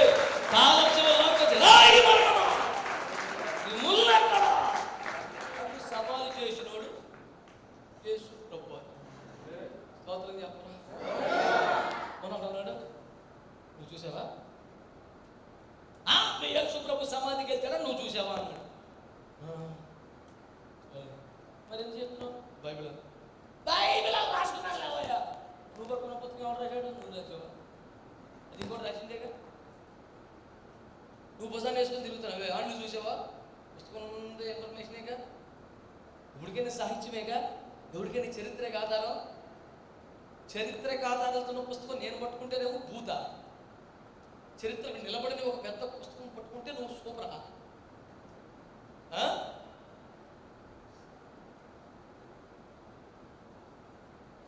తల్లి పేదంట పిల్ల పేదకి చెప్పిందంట, తినగలడు ఆ పేద కిలకిలకిలగా మొత్తం నడిచేది. ఈ కాలు ఎటు తిరుగుతుంది, ఈ కాలు ఎటు, ఏ కాలు ఎటు తిరుగుతుంది అర్థమవుతుంది. మొత్తానికి ఎదరికి వెళ్తుంది, వెనకాల తెలుస్తలేదు. తినగలడు అందంట. ట్రై చేసిందంట, చెప్తుంటే అర్థమవుతలేదు. తినగలడు. అలిసిపోయి అమ్మ నీకు దండం పెడతాను, నా వల్ల కాదు, నడిచి చూపించదు. అప్పుడు తల్లి నడిచి చూపించిందంటే పిల్ల పేద పక్క నవ్వి, సేమ్ నీలాగే నడుపుతున్నానే అమ్మ అని. స్తోత్రం చెప్పు. వెళ్ళగలుగుతున్నావు, నడిచేసి మొత్తం అరగరము తిన్నగా నడవండి అమ్మా. ఇక్కడ సరిపోల్చగలరా? యేసు ప్రభు గురించి మాట్లాడితే కొంచెం ఆలోచించాలి. ఎవడైనా నా గురించి మాట్లాడు, నేను నీ కొట్టుకోండి, నువ్వు నా కొట్టుకోడు, ఇంకొంచెం తక్కువ ఎక్కువ పెద్ద పెద్ద అక్కడ సబ్జెక్ట్ వేరు. పరలోకంలో ఉన్న పరిశుద్ధ తోతలే ఆయన పరిశుద్ధులు అన్నారు. మరి ఆయన పరిశుద్ధ వీళ్ళకి అర్థమవుతలేదు. ఇక తెలుగు దేవునికి స్తోత్రం. నువ్వు నాతో పాటు వచ్చాయి నది దాటు, నేను సదాకాలం నేను పోషించుకుంటానని ఆయన అంటే, ఈయన అంటాడు పెద్ద మనిషి, నాకు 80 సంవత్సరాలు వచ్చాయి, నా ఉప్పు కారం పులుపు పొగరు తెలుపుతుందా, నేను మంచిగా బిర్యానీ తినగలనా, మీ దగ్గరికి వస్తే మంచి మంచి ఫ్రైలన్నీ పెడతారు, నాకు అనగం, నాకు అసలు ఉప్పు కారం పులుపు తీపి ఏది పడదాం, నేను వచ్చిన సుఖమే ఉంది, నేను సుఖపడగలనా, నేను రుచి చూడగలనా అంటున్నాను. నాలిక మీద రుచి పోలేదానికి బుర్రలో గుచ్చిపోయింది. 2 చెవుల మధ్య తొలమో 2 తొలలో ఉండేది, కొంచెం మొత్తం పోయింది. స్తోత్రం చెప్పండి, అర్థమైన వాళ్ళందరూ చెప్పండి. నేను అన్నాను, రాజుగారు మీరు వచ్చేయండి మా దగ్గరికి, సదాకాలం మీరు మా దగ్గర ఉండాలంటే రాజు అతిథిగా ఉండడం ఎంత గౌరవం అండి, రాజుగారు ఇంట్లో ఉండడం ఎంత గౌరవం అండి, రాజుగారు కుర్చీ పక్కన కూర్చోవడం ఎంత గౌరవం అండి, అప్పుడప్పుడు ఆయనతో పాటు రథం ఎక్కి దేశ పర్యటనకి వెళ్ళడం ఎంత కాలం అండి, విదేశీ ప్రతినిధులు వస్తే వాళ్ళతో పాటు రాజుగారి పక్కన కూర్చుంటే ఎంత బాగుంటుందండి. ఉప్పు కాలం పొరుపు నాకు తెలుస్తుంది, బుర్ర బుద్ధి లేకుండా తిండి బండి పోను, మంచోడే పొరలేదు. రాజుగారికి సాయం చేసినోడే, అన్నం పెట్టినోడే, అతిథినిచ్చినోడే, మర్యాదలు చేసినోడే, గొడ్డు చాకరి బోల్డ్ పరిచయం పొరలేదు. ఓ పెట్టేసి తీసుకొచ్చి, అయ్యా మీరు ఫోన్ చేశారు, మా పర్లేదండి మీరు తినండి, అప్పుడు రాజుగారు పరిస్థితులు మారిపోయి మా దేశం వచ్చారు, మీరు తినండి అని పెట్టేశాడు. ఆయన అన్నాడు, నువ్వు నాతో పాటు ఉండాలి వేగాలు అంటే, ఎందుకు నాకు పెద్ద టేస్ట్ తెలియట్లేదు, కరోనా చెప్తున్నాడు, నేను ఉప్పు కానీ పులుపు కానీ తీపి కానీ నాకు తెలుస్తుందా, నాకు ఎందుకు అసలు సబ్జెక్ట్ ఏంటి నాకినా నేను అంటున్నాను. అలాంటి రాజు గారి అతిథిగా ఆహ్వానం అందితే ఏమి తినగలుగుతున్నామా ఏమి తినలేమన్న సబ్జెక్టే కదా. స్తోత్రం చెప్పండి. నేను చాలాసార్లు మా బంధువుల పెళ్ళికి వెళ్తాను, వాళ్ళు అక్కడ వడ్డించే పదార్థాలు నేను ఏమి తినను, అసలు లిస్టే వేరు, దేవునికి స్తోత్రం. వాళ్ళు వేసుకునే బట్టల మీద గొడవ వేరు, గోత్రం వేరు, తినే తిండి వేరు. నేను సేమ్ ఇలాగే వెళ్ళిపోతాను ఆ పెళ్ళికి కూడా. స్టేజ్ మీద కూడా తలుపులు బెలుగులు అడవడుకుంటాయి, నేను ఒక్కడనే ఇలా ఉంటాను. అందరూ అయిపోయిన తర్వాత ఒక్కొక్కడు తినగా మిగిలిన వ్యర్థతలో ఒక్కొక్క జాతి ఒక్క బతుకుతాడు, అలా వాడపడతాడు. ఒక్కొక్కడు కోడి పిల్ల కాదు, ఒక్కొక్కే బతుకుతుంది. వీడు తినగా మిగిలిన వేసులో అలాంటి విందుకొని వెళ్ళి ఇదే సాత్విక ఆహారం తినొచ్చు సైలెంట్గా. పెళ్ళికి వచ్చి కూడా నువ్వు అసలు ఏమి తినలేదురా. మాకు ఈ సీజన్లో కనుక పొరపాటు హైదరాబాద్ పెళ్ళికి అందరూ ఏ కడుపు ఏ సందర్భానికి వెళ్ళా, హలీం తింటావా, మటన్ హలీం తింటావా, చికెన్ ఏ తిను, మీ కాడ ఆంధ్రలో మంచిగా దొరకదు, దొరికితే ఇక దేవుని స్తోత్రం. నేను అసలు దాన్ని జోలికే పోను అసలు. ఎంత ప్రయాస, ఎంత కష్టం. కొన్ని గంటల కొద్ది పెట్టి పెద్ద పెద్ద చెక్కలు దొంగలేసి దాన్ని నలగొట్టేసి దాన్ని రుబ్బేసి దాని ఎముకలు సున్నమూడు లేకుండా చేసేసి దాంట్లో గోల్డ్ కలిపేసి పిసికేసి పిండేసి కూర్చొని తినేస్తుంటారు. ఎలా తిన్నావా హైదరాబాద్ వెళ్ళినప్పుడు? నువ్వు కూడా తినలేదా? మా వాడు కూడా తినలేదు. ఇలాగే ఉంది మా అమాయకం పరిస్థితి. స్తోత్రం చెప్పండి, హల్లెలూయా చెప్ప గట్టిగా, హల్లెలూయా.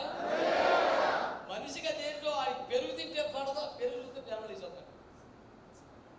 ఈ ముక్కలు సొక్కలు ఈ చూస్తే పట్టించుకుంటాం. పెరుగు చెప్పటికి పెరుగుందమ్మా, కొంచెం పెరిగి అంటే ఈ లోపు నేను వస్తాను, అమ్మా ఎలా పెరిగేసుకున్నావు అసలు అది అడిగేది అది తెచ్చిపడి. మనుషులకి అదేంటో ఏది పడదో దాని మీద మనసు. ఈ మధ్య షుగర్లెస్ స్వీట్లు చేస్తున్నాను, అన్ని తినేస్తున్నాను. అవి తినను ఉన్నాయి కదా, షుగర్లెస్ అయితే నాకు తెలుసు. దేవునికి స్తోత్రం, హల్లెలూయా. అది కొంచెం డేంజర్గానే ఉంది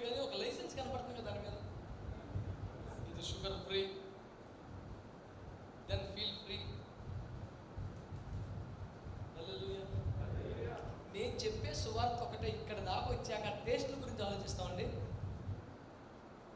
ఆ వివాహంలో నేను ఉండడం నా ఘనత, అక్కడ వాక్యం ప్రకటించడం నా ఘనత, విమర్శించి వ్యతిరేకించిన వారికి ఉపదేశం ఆ సందర్భంగా బోధించడం నా ఘనత. ఏ మీటింగ్ కూడా రాని పెళ్లి పెద్దలను దొరికించుకొని ఉపదేశంతో రేవేసేయడానికి దొరికిన ఛాన్స్ నా ఘనత. నువ్వు వచ్చావు ఓ పెళ్ళికి, విశాఖ జనాలను ఎవరి స్తోత్రం వదలకూడదు ఛాన్స్. స్తోత్రం చెప్పండి, చెప్పాలి అందరు గట్టిగా హల్లెలూయా. నేను చెప్పే సువార్త ఒకటే పట్టుకోండి బిడ్డలారా. రాజుతో ఉండటమే ఒక గొప్ప. ఇతను అంటాడు నాకు టేస్ట్ తెలుస్తుందా, ఏ టేస్ట్.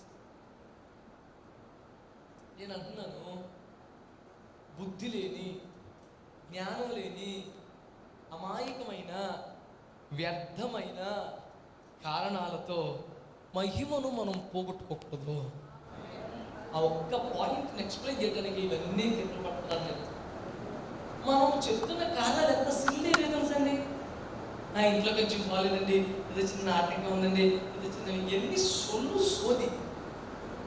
అసలు మనకు వచ్చి నిర్దేశం ఏంటండి, నాకు ఒంట్లో ఓపిక లేదు, నీరసంగా ఉంది.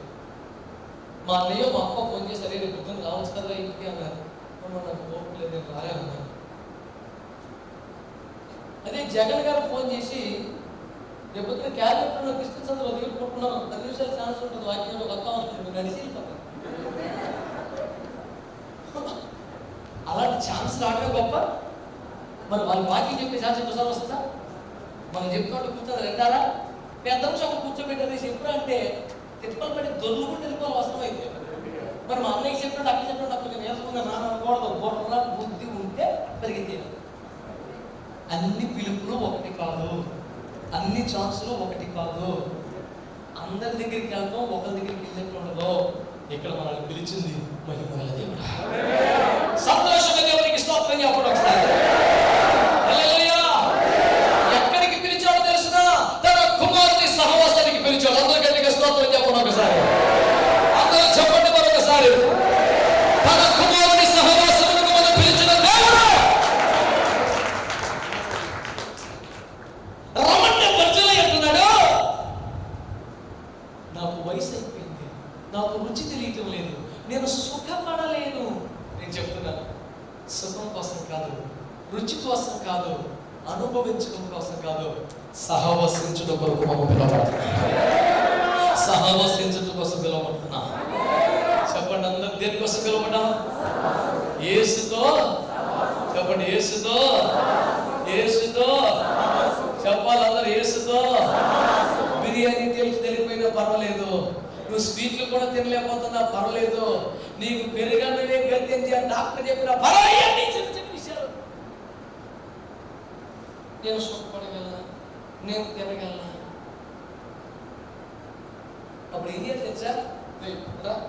ఎట్రా మనం పిలిచి అది చేసి పట్టుకొని వెళ్ళిపోయి అర్థం ఎక్కువ కూర్చోవాలి. అదే జాగ్రత్తలో ఎత్తుకెళ్తాడు ఆయన తెలివెత్తాడు. స్తోత్రం చెప్పండి, స్తోత్రం చెప్పండి. మనల్ని పిలిచిన వాడు పరమ తండ్రి. పిలిచినది తన కుమారుడని యేసయ్యతో సహవాసానికి పిలిచాడు. సహవాసం అంటే ఎంత గొప్ప తెలుసా అండి? కొంతమందికి సహవాసం తెలియట్లేదు. మిమ్మల్ని సదాకాలం మా దగ్గరే ఉండాలండి, మీరు ఎప్పుడు మా ఇంట్లో ఉండాలని ఆయన అంటే, నాకు టేస్ట్లు తెలియట్లేదండి, నాకు వయసు అయిపోయింది. ఏ మాట్లాడుతున్నావు ఆయన?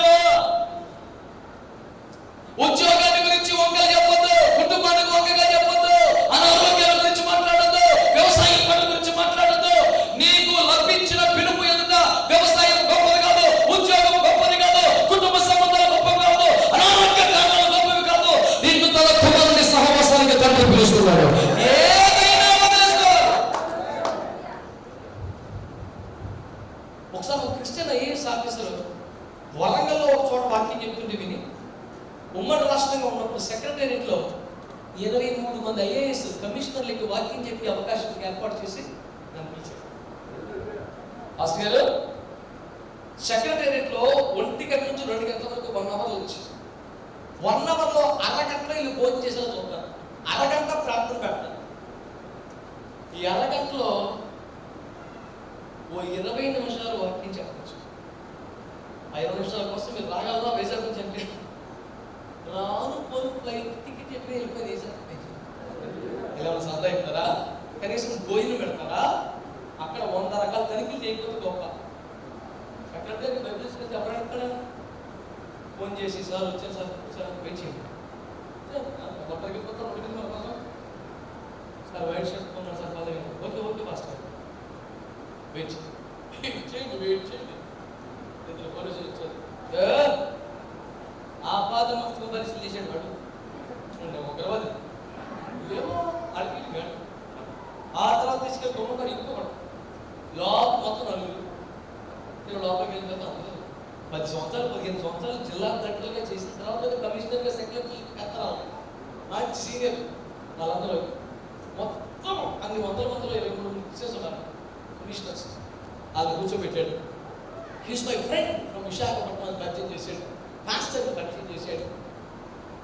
కొంచెం 4 మాటలు చెప్తాను పరిచయం చేశాడు.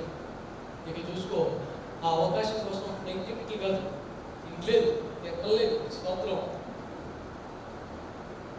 20 నిమిషాల వాక్యం చెప్తాను. అంత వాక్యం దొరుకుతుంది మళ్ళీ విభజన వాక్యం దేవుని ఇస్తున్నారు. వాక్యం చెప్పిన తర్వాత మరి మిగిలిన అందరూ చేతులు ఎత్తుంది అంటే అక్కడ సీన్ ఉండదు. మనల్ని చేతులు అంటే పెట్టేసి లేకపోతారు అది అసలు లేకుండా. కానీ మన వాక్యం నచ్చిందా లేదా పట్టుకున్నారా లేదా అని తెలుసుకోవడం లోపల. ఇంకా అట్లీస్ట్ మీరు వాక్యానికి వీళ్ళందరూ స్పందిస్తున్నారు అని ఆడేటప్పుడు సీన్ ఉండదు. కానీ లోపలేమో ఆరాటం అని 20 నిమిషాలు ముగించేసి 5 నిమిషాలు ఒక 5 minutes మీకు ఒక ప్రార్థన చేయాలనుకుంటున్నాను చేయమంటాను. ఓకే మనం అందరం కళ్ళు మూసుకుంటాం. గబగబా చేసేసాను చేసినప్పుడు ఆమె అన్నారు. వాళ్ళకంటే ముందు నేనే కళ్ళు చేశాను. చూడాలి సగం మంది కంటే ఎక్కువ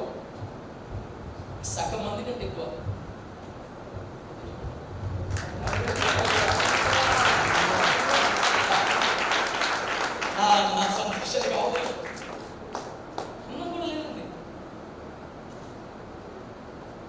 వస్తాను మంచిది పట్టుకుంటూ వచ్చేసారు. మనం పట్టించుకున్న వాళ్ళు లేదు. రోడ్డు మీదకి వచ్చి ఒక ఆటో ఎక్కి మళ్ళీ స్టేషన్కి వచ్చి జాగ్రత్తగా రైల్వే ప్లాట్ఫామ్ కింద కొనుక్కొని తిని ఇంటికి వచ్చారు. ఒక 100 రూపాయలు సంతలు వచ్చేపోవడం కాదు. ఇంకోసారి వాళ్ళ ఇంట్లో ఫంక్షన్ అయితే మనం పిలుస్తారన్న గ్యారంటీ లేదు. కనీసం వైజాగ్ వచ్చేవారింత మొత్తం అన్నం పెట్టిన దిక్కు లేదు. అయినా దేశం యొక్క ఉన్నత స్థలంలో ఉన్న వారికి వాక్యం పట్టించే ఛాన్స్ వస్తే దాన్ని వదులుకోకూడదు. ఎన్నో కొన్ని వాక్యాలు అరుదుగా వస్తాయి. నేను విశాఖపట్నంలో ఎక్కువ మందికి పరిచయం అయింది కూడా ఎన్ఎస్టీల్లో వాక్యం చెప్పిన తర్వాత. చాలా మంది ఆఫీసర్లు మేనేజర్లు సైంటిస్టులు ఆ తర్వాత నాకు పరిచయం వైజాగ్లో 120 మంది సైంటిస్టులు కూర్చున్నారు. క్రిస్మస్ వాక్యం చెప్పాలి. అందులో 5 Christians NDD Christ church members.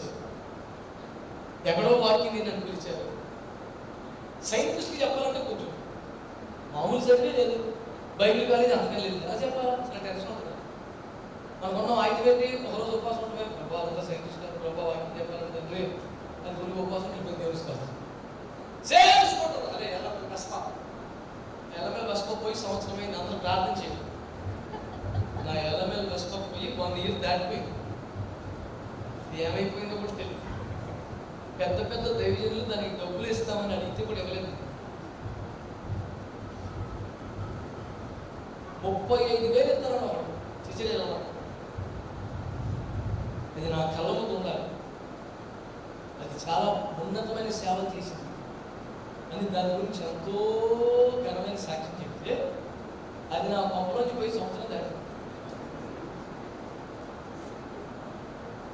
దాని విలువ నాకు తెలుస్తుంది కూడా కాదు. దాని సేవ చేసిన దాంతో వందల ఆత్మలు సంపాదించడం నాకు తెలుస్తుంది. దాని మీద ప్రేమ ఇంకోటి ఎత్తుకుంటుంది. దేవుడు చెప్పండి పర్లేదు. అనిపన్న స్వాతం చెప్తే కదా ఆగలేదా వాళ్ళు ఉపాసం పెట్టి గుడ్లేదు రాజకీయ నాయకులు ఏనా అంతేనా ఎక్కువ మాట్లాడేది ఏంటి తాగితే చేయపోయావా ప్రోగ్రాం మారిపోయింది. దేవునికి స్తోత్రం. హల్లెలూయా. ఇటమ్మ ఊడలేదు మనోడు. ఓడమయ్యాక ఈ ఉపాసన పడుకుంటాయి. దేవునికి స్తోత్రం చెప్పండి. నేను అంటున్నాను, మనకు వచ్చిన ఆఫర్ ఏంటి, మనం చెప్పే కారణం ఏంటంటారు చెప్ప మొదలు పడదాం. ఫుల్ ప్రార్థన చేసుకొని మత్తయి 2 వాక్యం తీసుకున్నారు. ఏ రోజు ఆ కాలము ఆ జ్ఞానుల చేత పరిష్కారముగా తెలుసుకుంది. వీడు చెప్పింది నిజమా అబద్ధమా? ఎవడో ఉత్తరప్రదేశ్ జ్ఞానాన్ని చెప్తున్నాడని తన శాస్త్రవేత్తలను పిలిచాడు. వారు గ్రంథాలన్నీ చూసి కరెక్టే సార్ అని చెప్పారు. అది పట్టుకొని రాజు ఇంట్లో ఉన్న గ్రంథాలలోనే యేసురాజు గురించి ఉంది, ఆడు చదువుతాడు.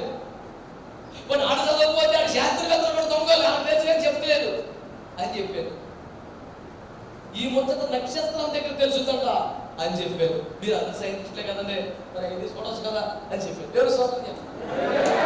హల్లెలూయా. కొంతమంది చెప్పేశారు. నాకన్నా ముందు ఎన్ఎస్టీఎల్ డైరెక్టర్ చెప్పాడు, నాకు 2 పోపులు ఫ్రెండ్స్ ఉన్నారు, 10 మంది బిషప్లు ఫ్రెండ్స్ ఉన్నారు. నేను వాటికి వెళ్ళాను, నాకు క్రిస్టియానిటీ తెలుసు, 2 సార్లు బైబిల్ చదివాను, కానీ Bhagavad Gita the best book Bible కన్నా అని చెప్పాడు. నాకన్నా ముందు ప్రసంగం తెలుసు. నాకు సగం నీరుగలిపోయింది. ఇప్పుడు ప్రపంచం తిరిగేసి వీడు చెప్తే నేనేం చెప్తాను బాబు. ఈ వాక్యం చెప్పిన తర్వాత అప్పుడు చెప్పాడు ఆయన. దేవుని స్తోత్రం. ఈ రోజు నేను ఒప్పుకోలేదు, కానీ yes today I have to confess as Pastor Shastri said, Jesus is God.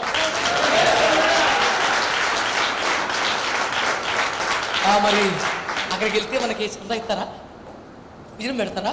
ఈ సందా పాడుగాను ఒక ఛాన్స్ వచ్చినప్పుడు వెళ్ళాలంతే. స్తోత్రం చెప్పండి. హల్లెలూయా. ఎంతమంది నమ్ముతున్నారు? స్తోత్రం చెప్పండి. దేవుడు నీకు ఇస్తున్న పిలుపు ఏంటి? నువ్వు చెప్తున్న కారణం ఏంటి? ఇంట్లో బాగాలేదండి, ఒంట్లో బాగాలేదండి, ఇంట్లో ఒప్పుకోరండి, 2 చెవుల మధ్య కొంచెం కూడా లేదు కదండి. ఉందా? ఉంటే ఏం చేయాలా? అన్నీ వదిలేసి పరిగెత్తుకుని యేసుతో సహవాసము అని పాడుకుంటూ వచ్చేయాలి. అందరూ స్తోత్రం చెప్పండి. ఎక్కడికి వచ్చేయాలి మనం? యేసుతో సహవాసానికి. స్తోత్రం చెప్పండి. మిమ్మల్ని సదాకాలం నేను పోషిస్తాను వచ్చేయండి అంటే అంటున్నాను. ఉప్పు తినపోయినా కారం తినపోయినా రాజుగా పక్కన దర్జా కూర్చుంటే వెళ్ళిపోవాలంతే. స్తోత్రం చెప్పండి గట్టిగా. నేను అదే చెప్తాను, చర్చలో నీకు పాట ఇచ్చారా, ప్రార్థన ఇచ్చారా, స్టేజీ ఇచ్చారా, అమాయకుడ సహవాసం దొరికిందా? ₹1,00,000. నీకు ఏం చేయాలో తెలియట్లేదు. నీకేం చేయాలో తెలియట్లేదు. ఈ రోజున దేవుని వాక్యం నీతో మాట్లాడుతున్న సత్యం ఏంటంటే, ప్రభు నీకు బోధిస్తున్న పాఠం ఏంటంటే, ఇంత మంచోడు, ఇన్ని మేలుడు చేసినోడు, రాజుగారిని పోషించినోడు, ఇంత ఘనమైన పరిచర్యలు చేసినోడు సహవాసానికి రమ్మంటే మాత్రం రాట్లా. సహవాసానికి రమ్మంటే మాత్రం రాట్లా.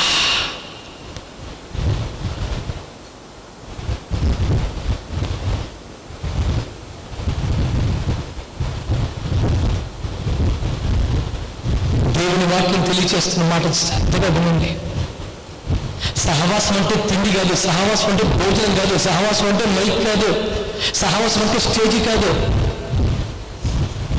యేసు ప్రభుతో మనకు దక్కుతున్న గౌరవం, మనకు దక్కుతున్న మహిమకరమైన స్వాస్థ్యం. అందరు గట్టిగా స్తోత్రం చెప్పండి. హల్లెలూయా, హల్లెలూయా. దేవునితో సహవాసం ఎంత ఆశీర్వాదకరం. స్తోత్రం చెప్పండి గట్టిగా. పరిశుద్ధులతో సహవాసం ఎంత ఆశీర్వాదకరం. స్తోత్రం చెప్పండి.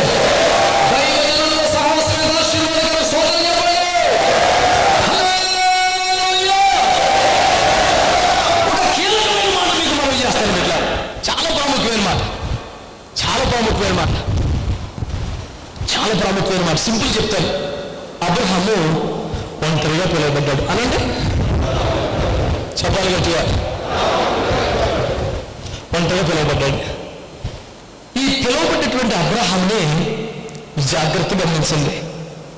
తన భార్యను ఒక రాజు అపహరిస్తే, దేవుడు అతనితో మాట్లాడి అతన్ని గద్దిస్తే, జరిమానాగా తన మీద తానే విధించుకుని దాసదాసీలను, వెండి బంగారులను, పశువులు అన్ని పట్టుకొచ్చి అబ్రహాం గారికి ఇచ్చాడు. ఆ దెబ్బతో అబ్రహాం గారు ఐశ్వర్యవంతుడు అయిపోయాడు. ఆమె ఇప్పుడు జాగ్రత్తగా నా మాట వినండి. ఇలా అబ్రహామునకు సమకూర్చబడిన వ్యక్తులలోనే ఒకడు ఎలియాజరు, ఒకరు హాగరు. ఎలియాజరు ₹1 పాయింట్ కరెక్ట్గా పట్టుకోండి. ఇప్పుడు దమస్కు వాడైన ఎలియాజరు దాసుడా యజమానా? దాసుడా కుమారుడా? ఓకేనా? హాగరు దాస, ఇంటి మనిషా? రైట్. ఇప్పుడు మీరు జాగ్రత్తగా వింటే ఈ 2 పేర్లు అలా పెట్టి ఇప్పుడు 3వ పేరు చెప్తాను. లోతు. లోతు ఇంటోడా బయటోడా? కుమారుడా? దాసుడా కూడా? ఎలియాజరుతో పోలిస్తే, హాగరుతో పోలిస్తే లోతు ప్లేస్ ఏంటి? ఎక్కువ తక్కువ? ఎలియాజరు హాగరులతో పోలిస్తే లోతు పొజిషన్ ఎక్కువ తక్కువ? చాలా ఎక్కువ కదా. సొంత రక్తం అండి, కుటుంబం అండి. అదెవడా? అమ్మడు అన్నాడు కూడా. నువ్వు ఎన్ని చేస్తావు? దమస్కు వాడే ఆస్తి మొత్తానికి వారసుడుగా ఉన్నాడు అంటే ఎలియాజరు తనకు వారసుడుగా ఉన్నట్టు అబ్రాహాంకి ఇష్టం లేదు అసలు. గిట్టట్లేదు అసలు. ఏం సుఖం ఏంటంటే మొత్తం అంతా గీడే వారసుడుగా ఉన్నాడు అంటే అబ్రాహాము హృదయంలో ఎలియాజరు స్థానం ఏం పడిపోతుంది? అదేం కాదు అసలు. ఇది 15వ అధ్యాయం చెప్తుంది నేను చెప్పేది ఆ స్టోరీ. ఇప్పుడు వినండి. కొంతకాలం తర్వాత లోతు వెళ్ళిపోయాడు. లోతు వెళ్ళిపోయిన తర్వాత సుఖపడ్డాడా? మాట్లాడాలి మీరు. బాగుపడ్డాడా? దీవించబడ్డాడా? ఏమన్నా మేలుందా? అక్కడ ఏం జరిగింది? కొంతకాలానికి హాగరు వెళ్ళిపోతుంది. దేవుడు దిగుడు వచ్చి ఇచ్చిదానా నీ కన్న ముందు ఒకటి వెళ్ళిపోయాడు. పడాడు అడిల్లేమని సుఖపడ్డాడా? అడిల్లేమని బాగుపడ్డాడా? నువ్వు ఎక్కడికి వెళ్తున్నావు? నీకు బొరలేదా? అంటే మా అమ్మగారు సరిగ్గా చూస్తలేదన్న మరి కొంచెం కోపడుతుంది, ఎక్కువ తలమంది పెట్టేసింది, పద్దాకు కోసం పెట్టేస్తుందండి. అలాగే కానీ అబ్రహాము కూడా వదిలిపెట్టి బయటికి రాకుండా స్తోత్రం చెప్పండి. చిత్తం తెలుసా? కుమారులు వెళ్ళిపోతున్నారు, దాసులు స్థిరపడుతున్నారు. నీకేమన్నా అర్థమవుతుందా? కుమారులు, దాసులు పిచ్చి మొహం దాన్ని వెళ్ళి చచ్చిపోతారా? అలాగే ఎక్కడికి వెళ్ళాలి తెలియదు, ఏం తెలియదు. ఇలా వెళ్ళి నీ యజమానుల చేతి కింద అన్నిటి మనకి పడి నిజంగా ఒకటి ఇల్లు అని గట్టిగా అన్నాడు. సరే వెనక్కి వచ్చేసింది. ఆ తర్వాత ఈ రోజుకి చరిత్రలో హాగరు సంతానానికి విలువ ఉందా లేదా? చరిత్రలో వారికి స్థానం ఉందా లేదా? పరిశుద్ధ గ్రంథంలో వారి పేర్లునే లేదా? కడవరి ఉద్యమంలో కూడా వారి పాత్ర ఉంటుందని బైబిల్లో రాశాడు యెషయా 60లో. స్తోత్రం చెప్పరే. దాసే కానీ ఆ గుడారంలో ఉన్నందుకు ఏ రేంజ్కి వచ్చింది పరిస్థితి? ఏ రేంజ్కి వచ్చింది భాగ్యం? సరే అలా పెట్టు. నెక్స్ట్ ఎవరి దగ్గరికి వద్దాం? ఎలియాజరు అనండి. దమస్కు వాడు, దాసుడు, పనివాడు, పాలేరు, పెద్ద విలువ నీకు తెలియదు. ఆడే వారసుడు అయిపోయిన బాబు సిరాపడ్డాడు అబ్రాహం. అలాంటి వాడు ఇస్సాకు పుట్టాక ఇంకా దరిద్రం ఇవ్వాలి కదా. ఈడే ఆక్రమించేసేలా ఉండడం బాబు, నా తొందరగా కొడుకునే ఉండే అన్నాడు. కొడుకు పుట్టాక ఇంకా వదిలించుకోవాలిగా. కొడుకు పెళ్ళిడికి వచ్చాక అది ఎప్పుడో మర్చిపోవాలిగా. కొడుకు పెళ్ళిడికి వచ్చాక ఎలియాజరుని పిలిచి, రే నా తర్వాత నువ్వు అంత తోడు నువ్వే కదరా. హలో వినపడుతుందా? కొడుకు కన్నా తక్కువ పొజిషన్ కదా ఎలియాజర్ది. వినపడుతుందా? నీకు అర్థమవుతుందా? ఇప్పుడు ఏ స్థానం ఇస్తాడు తెలుసా? అబ్రహాము స్థానం ఇచ్చేస్తాడా? తండ్రి స్థానం ఇస్తున్నాడు. నిన్న వాడికి ఎవరున్నారో నా తర్వాత నువ్వే కదరా అంటే ఒక బాబాయ్ లాగా, ఓ చిన్న లాగా తండ్రి స్థానం. ఇంకా అడిగి నేను లేకపోతే నువ్వే కదరా, నువ్వే చూసుకోవాలరా, అది పెద్ద ఇంకెవరున్నారా, మంచి నమ్మకం బిడ్డను చూడరా, ఇదో ఆ ఊళ్ళో మాట కొద్దిరా నాయనది పలానా తీసుకురారా, నాకు ప్రమాణించి నాకు మాట ఇవ్వు. ఒక్క మాట కూడా ఇస్సాకుతో మాట్లాడతలా. ఇస్సాకు గురించిన మాటలన్నీ ఎలియాజరు ఎవరు సార్ అసలు చెప్పాలి. ఇప్పుడు ఎలియాజర్కి వచ్చిన పొజిషన్ ఏంటండి అసలు? ఇంచుమించు అబ్రహాం పొజిషన్ వచ్చేసింది. అబ్రహాం తర్వాత నిర్ణయాధికారి ఎవరిదే? ఈ ఎలియాజరు బెతీయేలు ఇంటికి వెళ్తే అక్కడ ఏమన్నారండి? యెహోవా వలన ఆశీర్వదింపబడిన వాడా లోనికి రెండు గట్టిగా చెప్పండి ఒకసారి.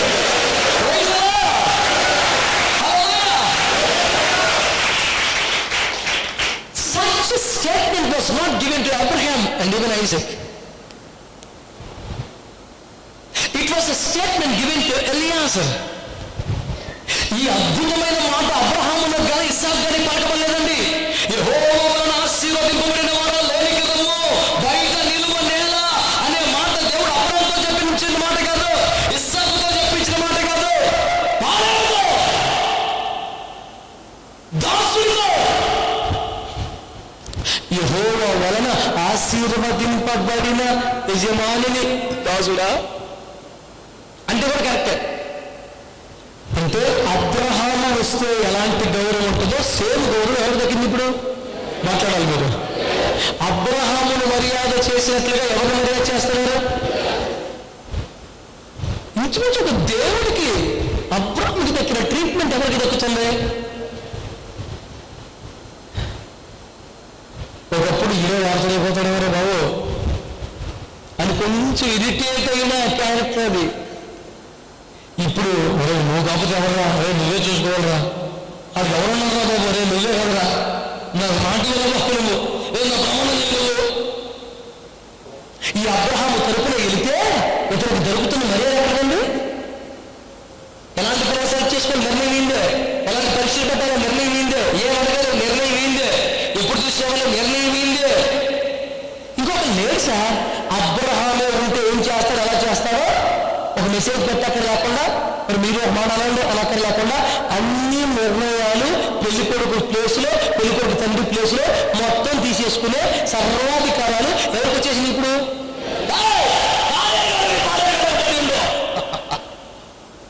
లేదండి, ప్లేస్లో ఎక్కడ వచ్చేసింది? తండ్రి స్థానం వచ్చేసింది. ఇదంతా ఎలియాజరుకి ఎలా వచ్చిందంటారు?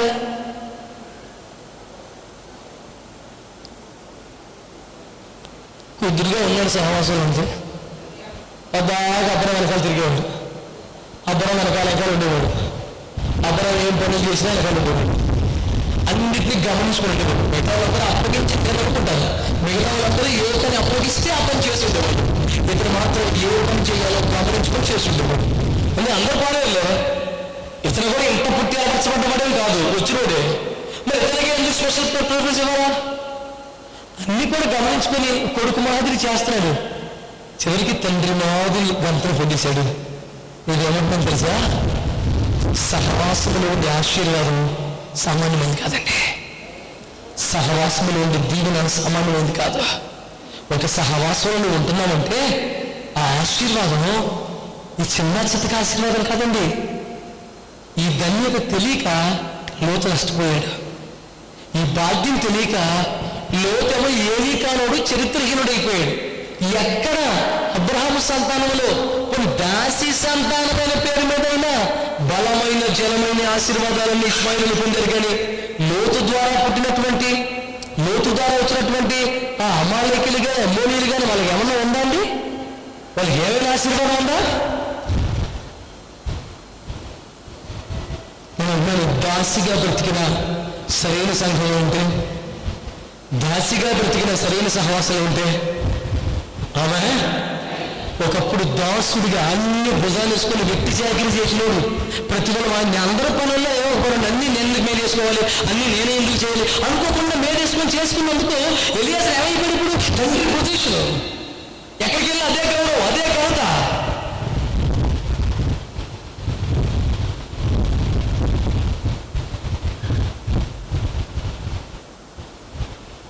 సందేశం చాలా స్పష్టం. తన సహవాసానికి పిలిచాడు మనల్ని. నిజానికి చాలా మంచోడు, ప్రేమ కలిగినోడు, దాతృత్వం కలిగినోడు, దైవజనుడు ప్రేమించిన వాడు బర్జిల్లై. కానీ ఒక తెలివి తక్కువ నిర్ణయంతో చరిత్రలో లేడు ఆయన. యోర్దాను దాటలేడు అన్న కారణంతో సౌభాగ్యాన్ని కోల్పోయాడు. ఒక అమ్మబడిన దాసుడుగా, పనివాడుగా వచ్చిన సహవాసములో స్థిరపడి ఒక కొడుకు మాదిరి సేవలు చేసినందుకు ఆయన తండ్రి స్థానానికి వచ్చేసాడు ఎలియాజరు. ఎక్కడికి పిలిచాడు సార్ ఆయన? ఏది దాటలేకపోతున్నావు నువ్వు? కులమా, మతమా, సాంప్రదాయమా, ఆచారమా, బంధాలా, కొన్ని వ్యసనాలా?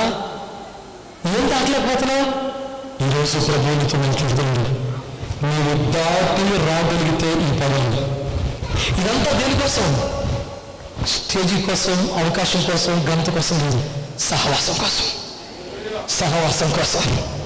దేవునితో సహవాసం, పరిశుద్ధులతో సహవాసం, దైవజనులతో సహవాసం. ఈ సహవాసం కోసం ఒక కడుగు ముందుకేయగలిగితే, ఓ నదిని దాటగలిగితే ఈ సౌభాగ్యం ఎంత అని చెప్పడానికి కూడా అవకాశం లేదు. ఈరోజు నాతో దేవుడు మాట్లాడాడు అనే భావన ఎంతమంది కలిగింది? నేను అవకాశాల కోసం, స్టేజీల కోసం కాదు, సహవాసం కోసం పిలువబడ్డాను. నాకు యేసయ్యతో సహవాసం కావాలి, నాకు దైవజనులతో సహవాసం కావాలి, నాకు ఆత్మీయులతో, సహోదరులతో సహవాసం కావాలి. సహవాసము కలిగి ఉంటే గొప్ప తప్ప సహవాసములో స్థానములు ప్రాముఖ్యం కానే కాదు. నేను ఒక దాసుడిగా వచ్చినా నమ్మకంగా ఉంటే తండ్రికి దక్కేంత గౌరవం నాకు దక్కింది.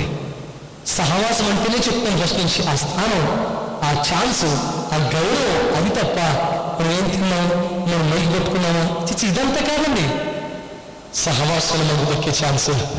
మనం పిలుస్తున్నాను, సేవకులారా మీరైనా, సహోదరులారా మీరైనా ఒకటే గుర్తుపెట్టుకోండి, సహవాసములో ఉన్నంత ఆశీర్వాదం ఇంకెందులో కూడా లేదా.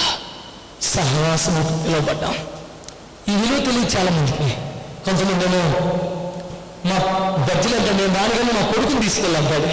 కొంతమంది అంటారు మా కొడుకు కూతురు రారుగా నేను వస్తానంటారు. ఈడొక రకం బజ్జీలే, ఆడొక రకం బజ్జీలే. మొత్తం బజ్జీలే లేని వ్యక్తి బజ్జీలే ఏమి లేవు.